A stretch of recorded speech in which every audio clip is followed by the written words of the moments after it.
Hey, everybody. Welcome to the summit. How are you? I'm over here. Hey, it's awesome to see you guys this morning. Welcome to you guys watching online with us. Thank you for hanging out. So this week on social media, we ask you to bring a certain product with you to church today. It was kind of a weird request. Who has toothpaste with them today? One person is willing to admit it. Some of you are scared. Stand up. Tell everybody your name. Angie. Angie, how long have you had this packed in your pocketbook ready for this moment? Since it was posted on Tuesday. I thought so. Have you also been brushing your teeth? It's a new one. Oh, okay. It's a new one. And it's a fancy one. A little bit bougie with your toothpaste and the activated charcoal. Okay, Angie. For playing along, you win. Let me see if I can get it out. Right here, a Starbucks gift card. Thank you so much. Look at that. You could have had Starbucks too. Is there anybody else in here that brought their toothpaste now that's willing to admit it? One right in the back, right back here. All right, we're going this way. This is Brian. Everybody give it up for Brian, who has to follow me around. Woohoo! All right, let me see how I'm going to get to you. I'm going to crawl over you guys. Excuse me, sorry. Hey, I'm Elisha. Okay. Colgate, is this the brand you use? Yes. Did you pull it out of your bathroom cabinet? No, like Angie, I bought this yesterday. Oh, okay, brand new. So tell everybody your name. I forgot to say that. Jody. Okay, Jody. So would you give me that toothpaste? Let me have it for a $25 Dave & Buster's gift card, or no, I'm good? No, I'll take that. Okay, I'll take the gift card. I mean, it's a pretty good trade, right? Very good. Will you brush my teeth? I would brush your teeth. Okay, thanks. I appreciate it. You're the best. Thanks. Give it up for Jody, everybody. That was pretty epic. You guys are awesome. Thank you for playing along. I know that was super weird, but see, you can win stuff when you bring weird things like toothpaste to church. And now I have toothpaste. And I don't have to go to the grocery store because Jody gave me toothpaste. Woohoo! All right, so we've been talking for a couple weeks about this cool thing that we're doing as a church coming up. It's called LeaderCast, and it's for our business community. It's coming up in September. It's a one-day event. We're going to have speakers that we watch. It's going to be a cool time to connect with other business people. So if you're interested, all you have to do is text LeaderCast to 41411, or you can go to our website, leadercast@thesummit.com. Find out all kinds of information there. It's going to be really cool. We are really about connecting people here at the Summit. We want to connect you with your business community. We also love to connect in groups. And we're talking about groups today. We want you to say yes to groups. We don't want you to say, nah, I'm good, no thanks on the groups, thanks. And we're going to be talking about that. But first, we're going to sing with these fabulous people behind me here. So y'all stand up. Let's sing with the band.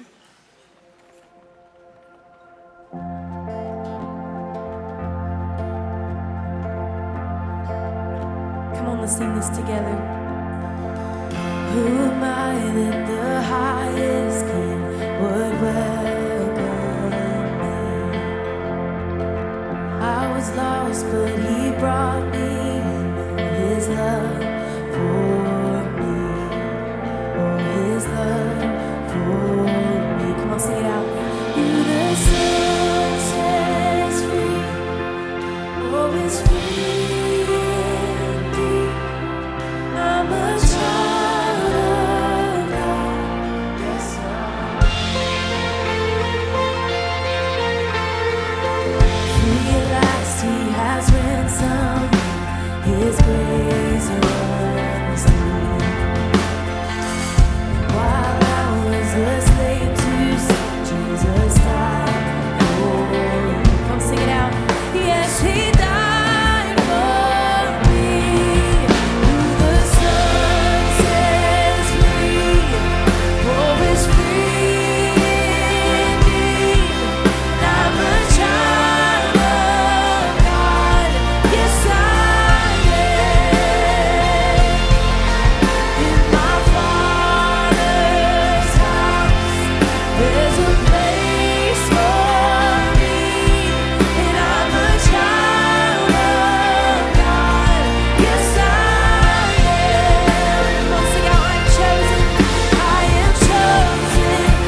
this together. I'm chosen.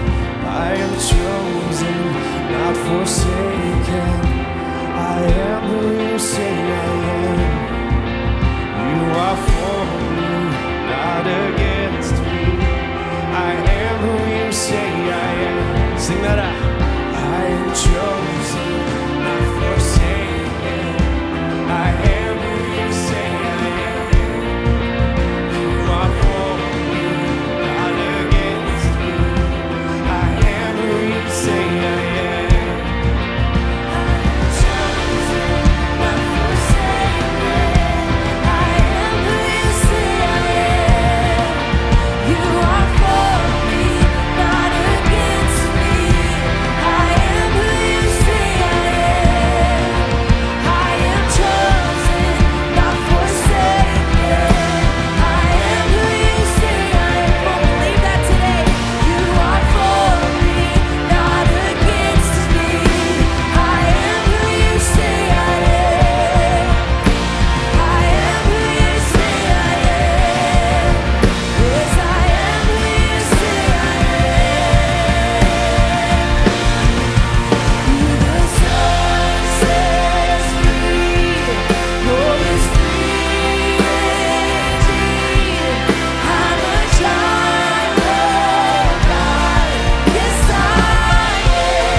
When the silence steals my voice, you understand me. You understand me. Come to me in the valley of unknowns. You understand me. You understand me. You understand me. You understand me. So I throw all my cares before you. My doubts and fears don't scare you. You're bigger than I thought you were. Bigger than I thought. So I stop all negotiations with the God of all creation. You're bigger than I thought you were, bigger than I thought you were.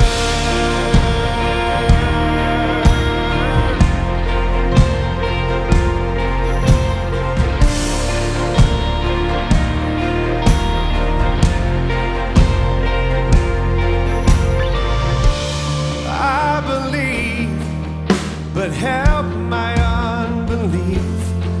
You understand me. You understand me.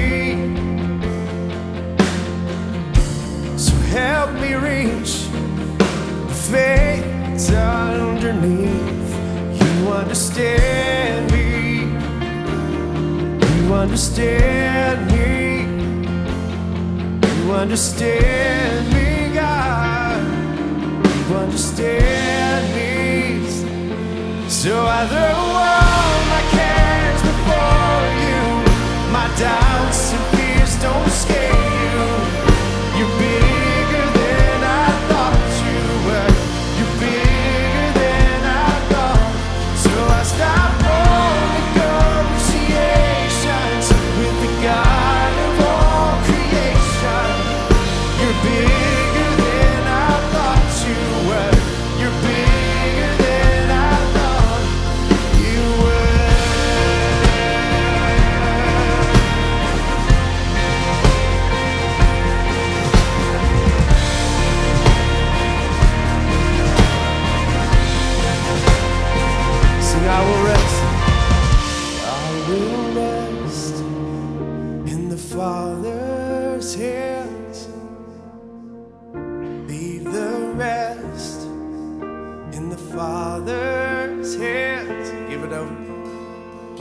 I will rest in the Father's hand.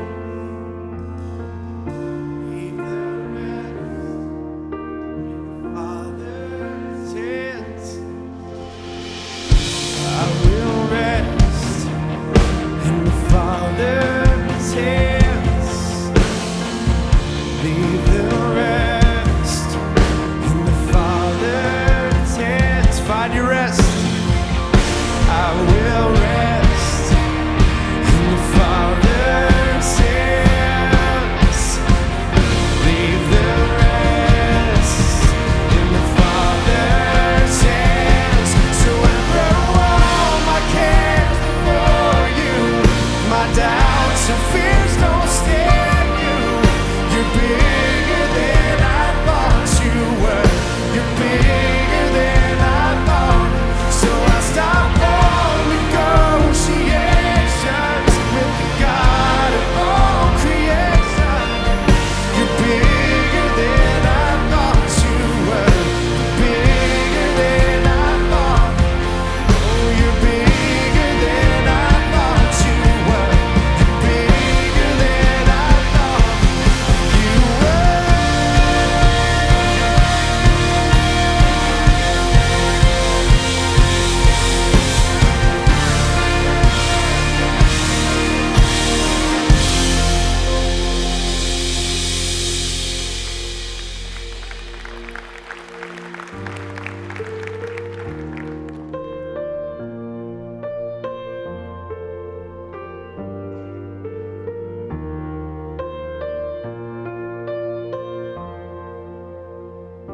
Something's broken. I need your help. I can't fix this on my own.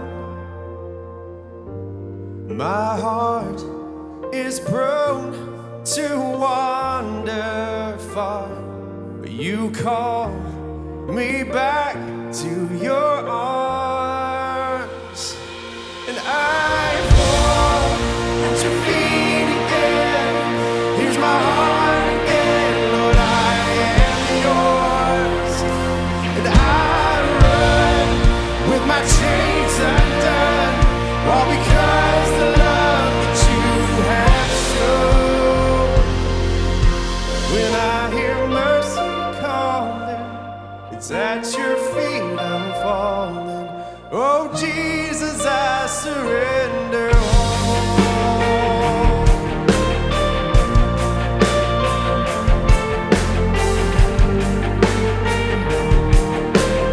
Sing of his kindness. Your kindness leads me to the light. No fear, no shame, I can't hide. You bore the nails, you wore the scars. Now I am safe in your arms, and I fall at your feet again. Here's my heart again, Lord, I am yours. And I run with my chains undone, all because the love that you have shown. When I hear mercy calling, it's at your feet I'm falling. Oh Jesus, I surrender all.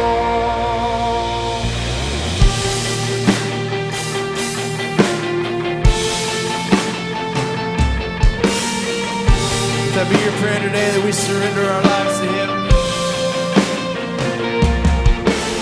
Oh, to Jesus, I surrender. Oh, be at your feet I bow. These earthly treasures, all forsaken. Here's my life, I lay it down.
thank you so much for singing with us this morning. You can go ahead and take a seat.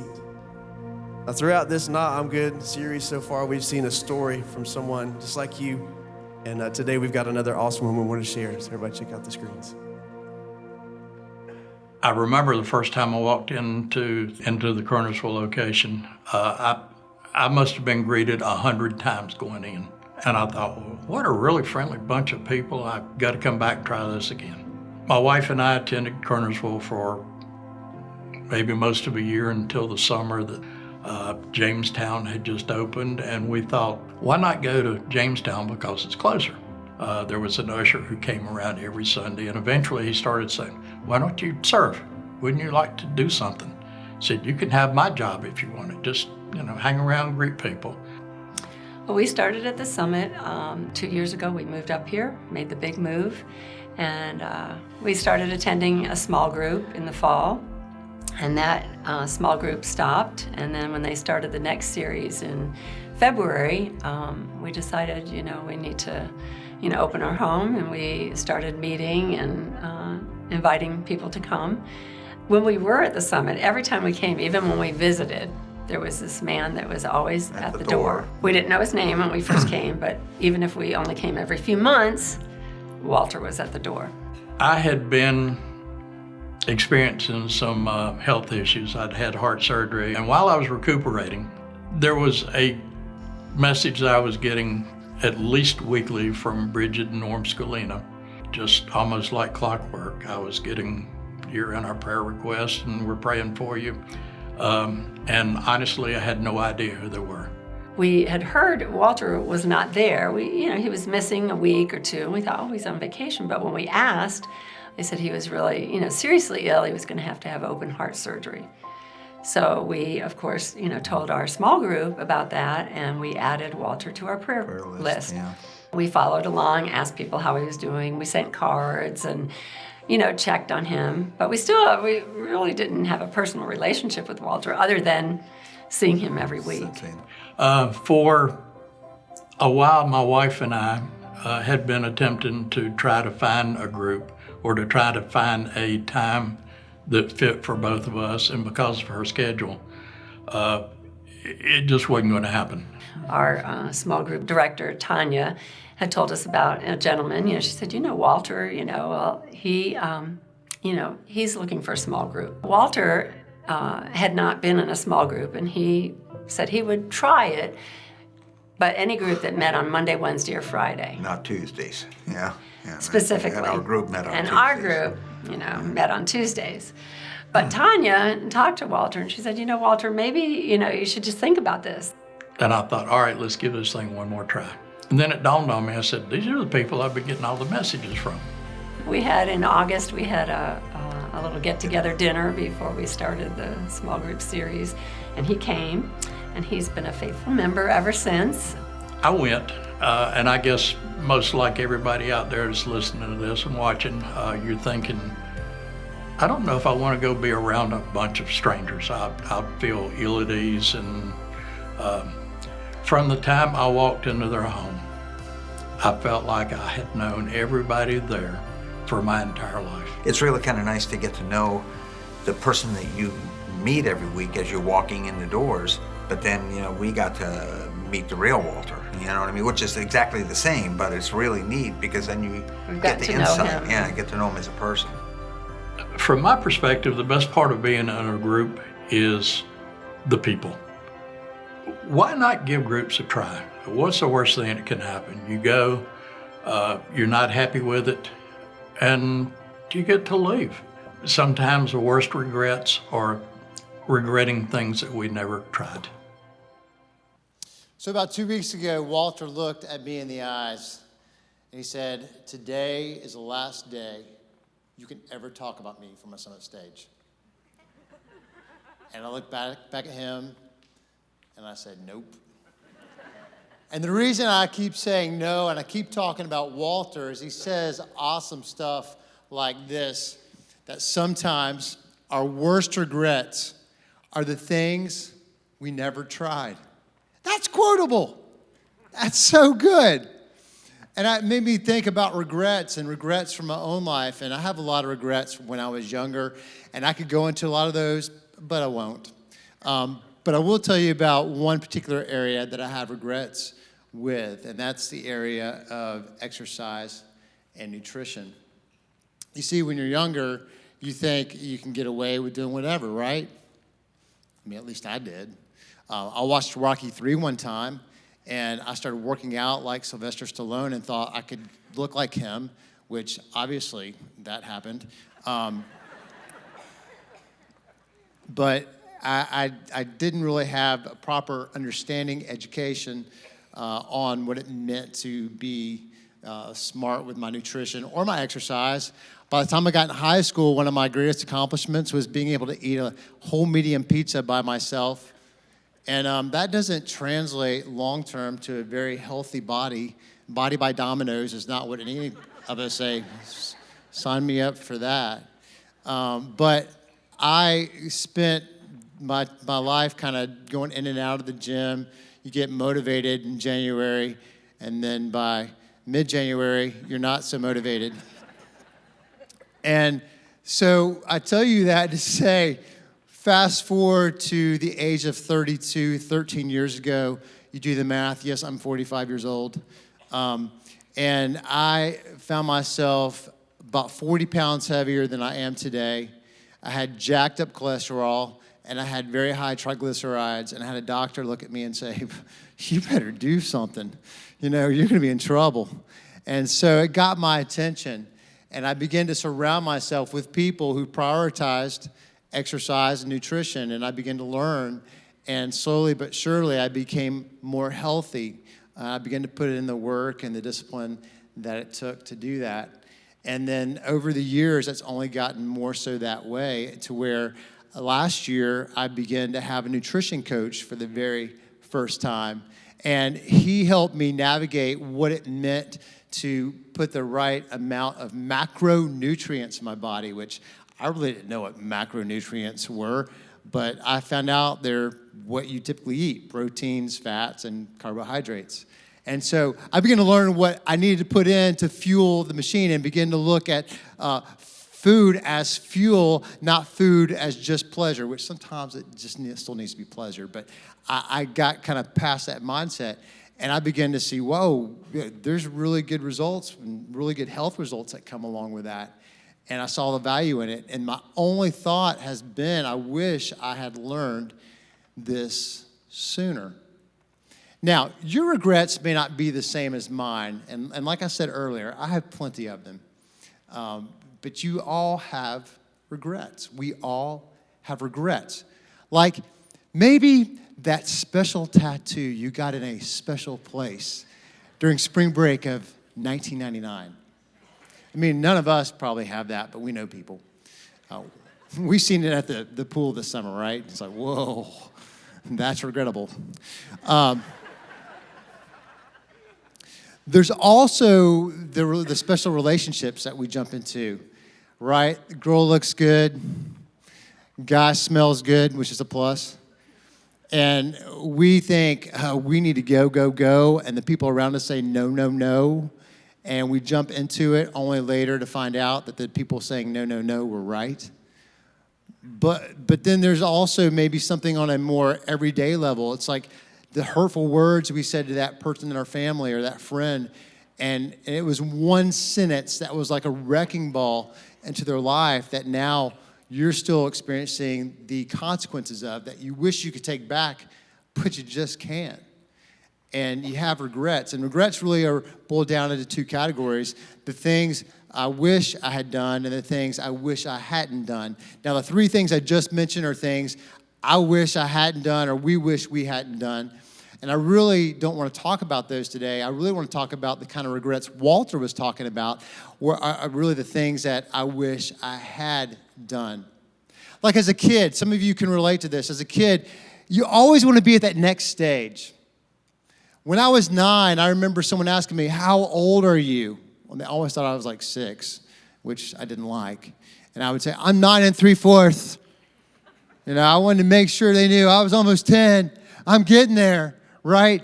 I just couldn't wait to get to the next phase, the next stage, because bigger was better. And then, of course, you go through, you're a teenager, you get a job, and you start making money. You're like, I'm rich. I can go buy whatever I want. And then you become adult, and you maybe get married, and you have kids, and you realize, I've never been more poor in my life.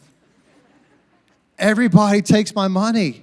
I get mail, and they're like, we want your money. Your kids, we need your money. Feed me, feed me, feed me. And then they get older, and their needs get bigger, and you're just poor. And it's really sad.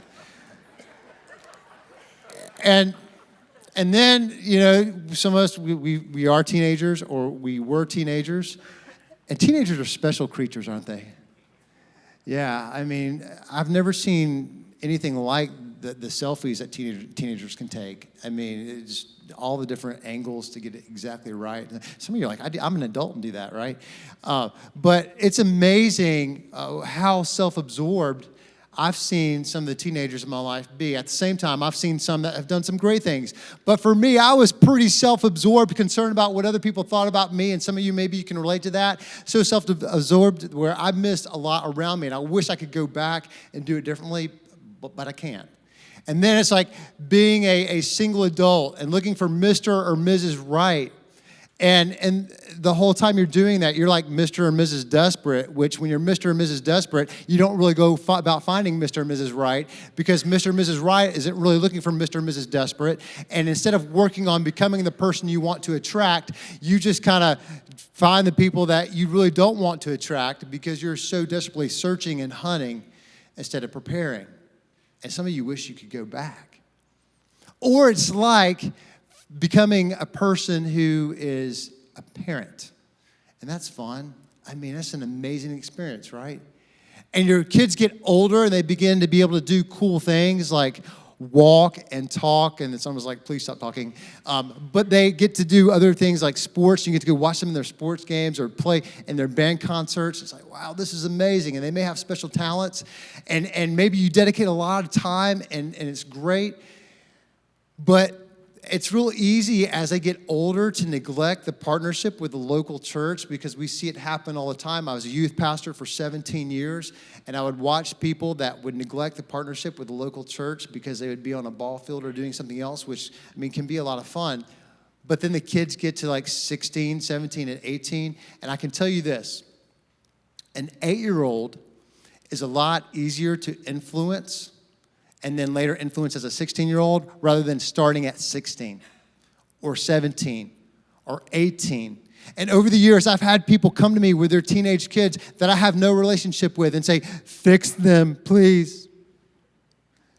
And it's like, I don't know what I can do to help you. We'll do our very best. And sometimes it works out, but sometimes it doesn't. And there's regret in that. Or it's like becoming a grandparent or your kids have left home and they don't want to come back. You just have to beg for them to come back, but they don't want to come back because maybe the environment you created wasn't a great environment to come back to. And that's really sad because you wish you could go back and change it. And some of you right now, you're hearing me talk or you're watching me talk. You're thinking, this is the saddest message I've ever heard in my life. I would agree if this was the end. But here's what I love about regret. There's no day like today. You don't have to stay stuck. You don't have to be a victim. You don't have to stay stuck in your past. You don't have to stay stuck where you are right now. You can move into a better future. And one of the things that I've realized is that the people in our lives, the regrets I've talked about already are connected to people. The people in our lives help us get to where we're going next. And we weren't meant to do it alone. It's why we talk about groups all the time. And depending on the people who are in your life can determine whether your life is full of regrets or your life is more regret-free. And I tell you what, sign me up for less regrets. And to help maybe drive this home a little bit more today, we're going to look at a couple verses of Scripture that are found in a New Testament book called Hebrews. And the person writing this letter to a group of Christians in the first century, wrote some incredible words about the supremacy of Jesus, about how his forgiveness and about his love being greater than any other religious leader, religious being, person, thing, that Jesus was up here and that Jesus loves us so much that he came and he gave his life for us. And he talked about his sacrifice for us to have forgiveness. Boy, it feels great to be forgiven. And so he writes about this. And we don't even know who this person is. They're a mystery writer. There's no name attributed to the writer of Hebrews. But the early church fathers saw this book and they saw this letter and they said, we need to include this in the Bible. And so we're going to talk about 2 verses that talk about the power of group. And we're going to pick it up here in Hebrews chapter 10, verse 24, where he writes, let us, now I want to stop at let us. Let us means he's talking to a group. We're a group. He's talking about a we, not a me. So let us think of ways. Think of ways. So that means to contemplate. That means to push the brakes on the pace of your life. To evaluate. To consider. To consider what? Ways to motivate one another. Motivate. What does it mean? What does it mean to motivate? I was a youth sports coach for years. And one of the ways we would motivate is sometimes we'd be like, dude, you just need to run. You need to move. You know, you got some kids that just, they need it and they need it straight. And then others, if you approach them like that, they'll shut down. They'll be like, I hate my coach. Sometimes you have to put your arm around them and be like, hey, buddy, I want to help you be the best you can be. How can I help you? Do you have a rough day at school? Let's talk about it. And then we get them back out there and they get into action and they give you everything they've got. And there's different ways to motivate, but we're here to motivate one another. Not by ourselves. You can't motivate, you weren't meant to motivate yourself. I mean, you can look in the mirror and be like, you're good enough, you're smart enough. I mean, that's weird. You can do that, but this idea is that we're talking about a we, not a me. And so he says, motivate one another to acts of love and good works. This love is like a family type of love. This is a love where you would lay your life down for somebody. He said, let us think about ways to motivate one another to love and good works. Works being things that you go, wow, things that make you go, things that make you say, I want that. I want that in my life. I want to be around people like that. Being excellent, being praiseworthy. It's pretty powerful stuff. And he continues, and he says, and let us, talking about we, not just me, hey, we're a group, not neglect. Now, I like this word neglect, not because I like neglecting people, but because the word carries a lot of connotation with it. It means to avoid. When I think about avoid, I think about when you're out in public and you see somebody and you don't want to talk to them. I never do this, but you may know some people that do this. That you see someone out in public and you're like, oh, I can't get in a conversation right now. I've got too much going on. And you say, what's the key to not talking to someone you know when you see them in public? Don't make eye contact. Just look down, look away. Yeah, it's awkward. And so he's saying, hey, let us not neglect, not avoid doing what?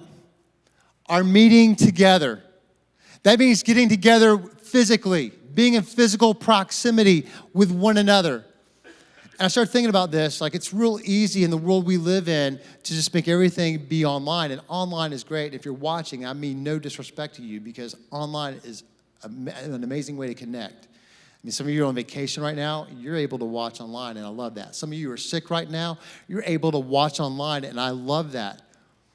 But we get in this mentality that we'll just catch it online. And he said, no, let's not avoid meeting together. And I started thinking about my mom and how my mom loves it when I come home. And if you have a mom, she loves it when you come home. And my mom likes to come visit too. And it would be awfully sad if I were to call my mom up today and say, hey, Mom, I've been thinking about technology. and it's advanced. And this FaceTime thing, it's really taken off. Why don't we just cancel every visit in the future? Because I have to drive 5 hours to come see you. You have to drive five hours to come see me. That's inconvenient.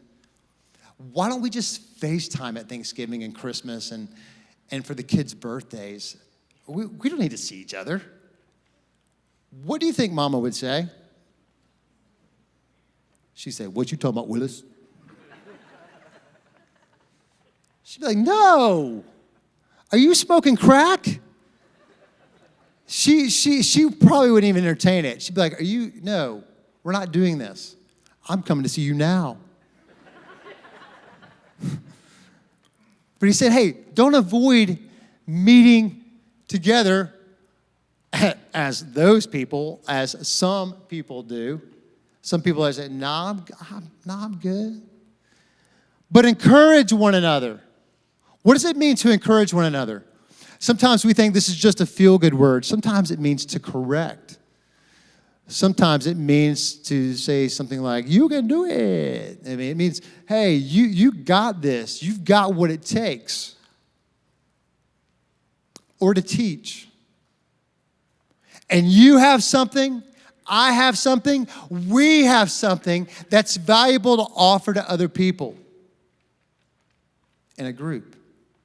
In a we, not just a me. And then he continues. Especially now that the day of his return is drawing near. And one of the things that Jesus talked about before he left the earth is that one day he would come back for his church, for his people, for those who have put their faith in him. And we don't know exactly when that's going to be. I mean, some people have predicted it.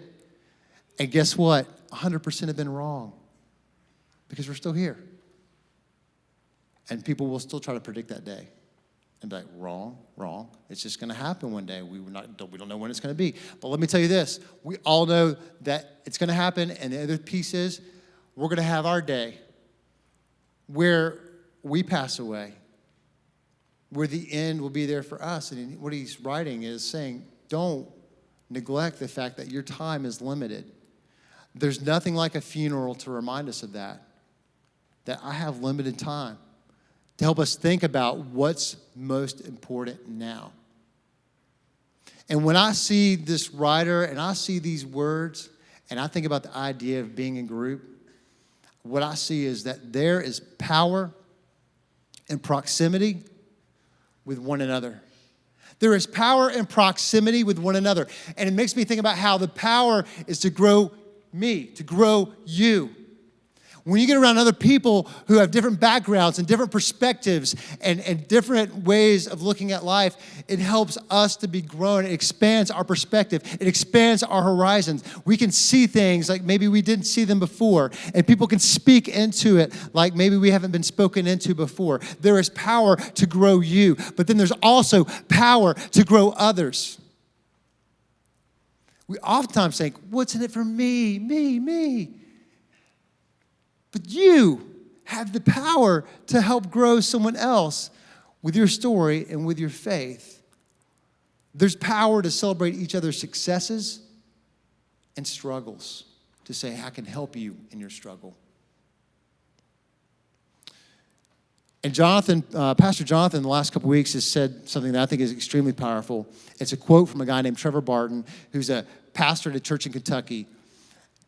And Pastor Jonathan has said this, hey, we're not praying for a move of God. We are the move of God. We just need to move.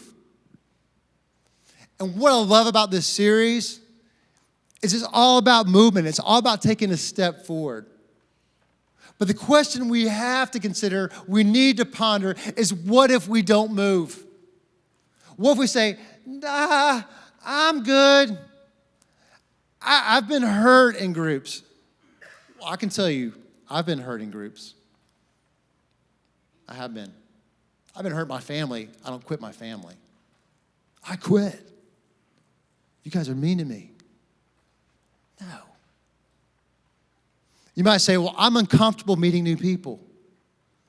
Yeah, well, I'm sometimes uncomfortable going to work, and sometimes my kids are uncomfortable going to school, but we go.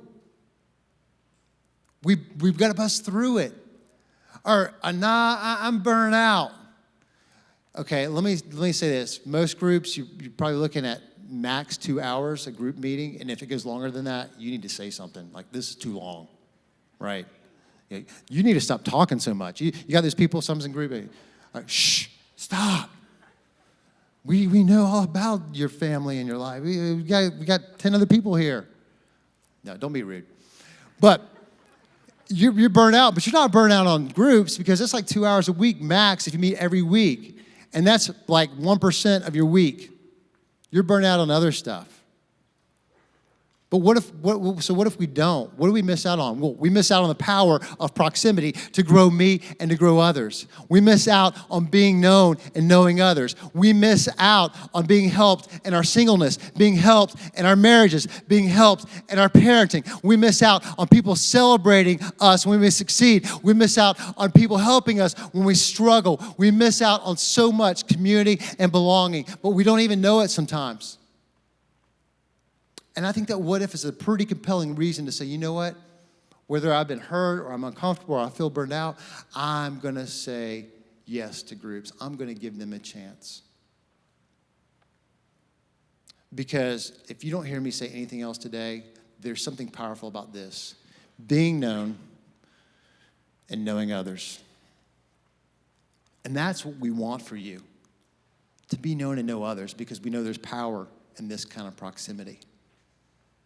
And I thought about this, and there's 5 benefits that just jump out to me about being known and knowing others. And the first one is being known personally.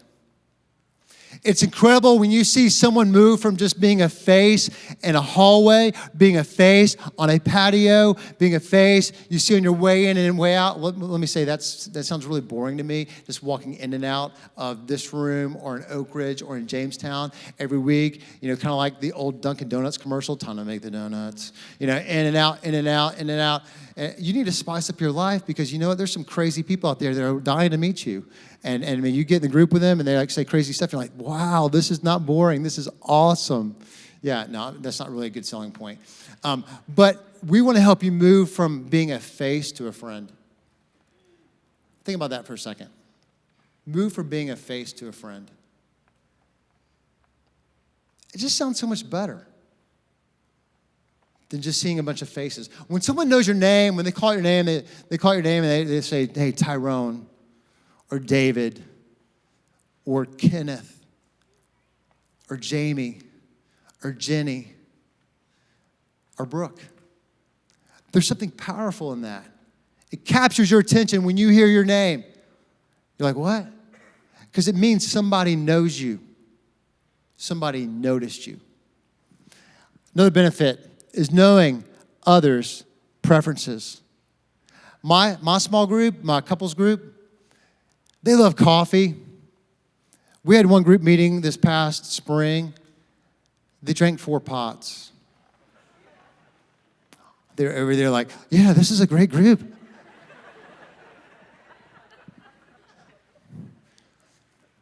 Not really. But I took great joy walking around, filling up the cups. Would you like cream and sugar? I was pretending like I was a barista. But it was fun to just see over the course of getting to know each other that they love coffee. So much so that a guy in our group bought another pot. I mean, like literally we could make 2 pots at one time. I was like, booyah! 2 pots at one time. Yeah, we're not going to run out. But it's pretty cool when you know people's preferences because what it says is, I see you. We think about you beyond just this moment. You also know others present. Knowing others present. It's pretty powerful when someone knows what you're going through in your marriage, in your singleness, in your parenting. To come alongside saying, me too, you're not alone. Or how about knowing others past? How often are you trapped by the voices of your past, by the regrets of your past that haunt you today, that you wish you could push past, and you're haunted by it, but then when you begin to open up to other people and they say, me too, or they start to speak into it, you begin to realize that the voices of your past, the actions of your past, don't have to define you today. That is power in proximity. or this, knowing others. Potential. You have potential. To be able to call that out in somebody is so much fun to me, to look at somebody and say, no, I see this in you. You would be great working with kids, or you're a great dad. You're a great mom. You're a great wife. You're totally okay being single right now. You are doing great at your job. You keep it up. I believe in you. Man, sometimes all we need is just a little belief from someone else to propel us to the future that we want and desire. There is power in proximity. And so I was thinking about all this and being the move of God and being known and knowing others. And I just want to challenge you with it, to take that next step when it comes to group, to be known and know others. What could happen? What could be? What should be? Ask a few people to share with me their stories of what it's meant to be known and know others. And so this one guy from a men's group wrote this for me. And he said, hey, the benefits that you have are relating to a group of men that have common values. And it's an opportunity to be away from your normal daily environment, your wife and kids. I have found that none of our group is at the same place in their journey. And each individual has had experiences that can be shared which help the others. I also think it's great in our group that you have varying ages. I like to hear other men's stories and younger men's stories and perspectives on different topics. And I'm not sure if this works in every group, but I believe it's great in ours. And not sure this will make sense, but when you're in high school or college, you always had a group of friends, guys you interacted with daily. Then life happened and your group became your family. I believe we need to have contacts outside our family group to learn how others deal with challenges. It's pretty powerful. I have a bunch more right here I want to share with you because I think they're just really powerful. And I'm going to read them off fast. I have 16 other statements here. That sounds like a lot, doesn't it? Here we go. Buckle up. Developing a sense of community and belonging. Great. The group structure also allows for more intimate dialogue about the application of God's word in our daily lives in a safe and communal environment. There's a certain comfort in knowing that you are with like-minded people, young and old in our case, and that you can listen and talk without fear of being judged. Food is not bad either. Circle of people that I can count on from so many different areas of life. You meet people that are going through things you are or already have been through, especially in parenting. You form friendships with other people you never knew you would have a connection with just passing them in the halls on a Sunday morning. It's an opportunity to share your passions, your struggles, and be real in a safe environment. It is a place to grow in your faith walk. Be honest with yourself and with others about where you can do better because we all can. It's an extension of the worship service to be able to discuss what happens on Sunday outside your dinner table so it doesn't just stop there. It shows our kids yet another way we fellowship and study God's word with other believers and make that a priority. Friendships and connections that extend outside the 2 hours we meet. An opportunity for the kids to connect with other kids their age outside of church. Sharing and learning with others in similar situations. We all spin tales from the messages of what relates to our personal struggles or triumphs, and the conversations grow from there. It is nice to be heard and air out some things I've had on my mind or listen to other people and get inspiration. And I share all those things with you because they came from people in a group. Actually, 2 groups. The 2 groups I currently get to lead. Now, that's 2 of many with the groups in Kernersville and Oak Ridge and Jamestown. Can you imagine how many more stories I could read up here if I took the stories from the other groups? I could be up here all day, and you'd be like, man, I want to go home. You will sing. But it would be amazing. You'd be like, yeah, okay, uncle, I'm going to join a group. And I would just tell you, you can have all this and more. And it moves from saying, nah, I'm good, to I'm going to say yes and take a step. And we want to help you live a more regret-free life, to move in your mentality, and to be able to have the mentality of, I wish I had Or I'm glad I did versus I wish I had. I'm glad I did versus I wish I had. Doesn't that sound so much better? I'm glad I did. I'm glad I joined that group. I'm glad I met that person. I'm glad I didn't stay alone. I'm glad I embraced the idea of we over me. And it brings me all back to where we started at the very beginning of our time, where Walter said, sometimes our worst regrets are the things we never tried. I challenge you to embrace these words as you consider your next step. Join a group. I don't think you'll regret it. Let me pray for us. God, we thank you for an amazing church, that we can be experiencing this together at 3 locations this morning and then online.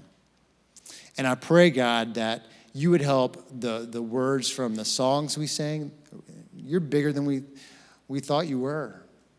God, that you would help the words that you were able to communicate through me today, that they could help be a catalyst to moving other people to say, I want to be known and know others, knowing there's power in proximity.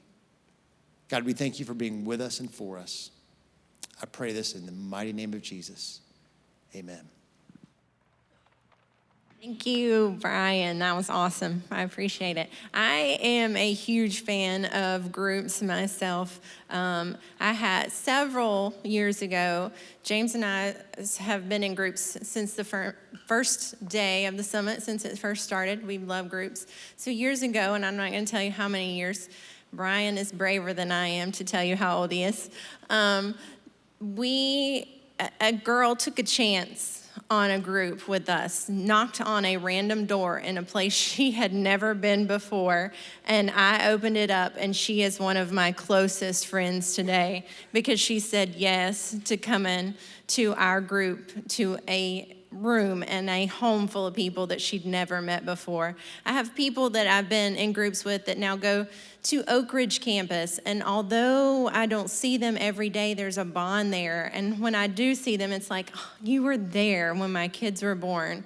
And there's just really cool life experiences that you get to share. So I am a fan, and you say yes to groups. And another awesome thing about groups is they've got Italian ice for us out on the patio after this service. They're hanging out, giving Italian ice out. So if you have questions, they'll be in shirts like this that say Better Together. So if you want to get signed up with a group, they can help you with that. If you have any other questions about the summit, you want to know what's going on around here, we have a gallery over here out these exit doors. Our guest services team will be in there. They can answer any questions that you have. Thanks for hanging out with us today, y'all. Have a great week. We'll see you next Sunday.